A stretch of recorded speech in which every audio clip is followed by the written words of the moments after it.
જામનગરની વિગતો આપી દઈએ કે જ્યાં કાલાવડ નગરપાલિકામાં કોંગ્રેસનું ગઢ તૂટ્યો છે। જામનગરની માહિતી આઝાદી પછી વોર્ડ નંબર 5માં ભાજપની પેનલ જીતી હોવાની માહિતી અત્યારે સામે આવી રહી છે। લઘુમતી ની બાહુલ્ય ધરાવતો આ વિસ્તાર છે, ત્યાં ભાજપનું પેનલ જે છે તે જીતી હોવાની વિગતો અત્યારે મળી રહી છે। કાલાવડ નગરપાલિકાને લઈને આ માહિતી સામે આવી રહી છે।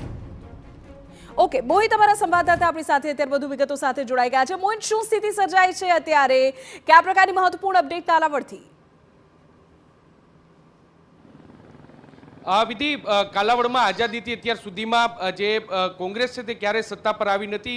ભાજપ જ નગરપાલિકાની સત્તાનું સુકાન છે તે સંભાળતી આવી છે। આ વખતે પણ તેનું પુનરાવર્તન છે તે થયું છે। કુલ 28 બેઠકો છે, જેમાંથી 24 બેઠકોની ગણતરી થઈ ચૂકી છે અને તેમાં 22 બેઠકો પર ભાજપનો કબજો છે, જ્યારે 2 બેઠકો કોંગ્રેસ ફાળે ગઈ છે। સૌથી મહત્વની અને અપસેટ સર્જે તેવી વાત એ સામે આવી છે કે વોર્ડ નંબર 5 કે જે આઝાદી પછી ક્યારેય પણ જે ભાજપ છે તે આ બોર્ડ જીત્યો ન હતો, તે આ વખતે ભાજપે સર કરી દીધો છે। કોંગ્રેસના ગઢમાં ગાબડું છે તે પડી ગયું છે અને વોર્ડ નંબર 5માં ચારેય બેઠકો પર એટલે કે ભાજપની પેનલનો છે તે વિજય થયો છે।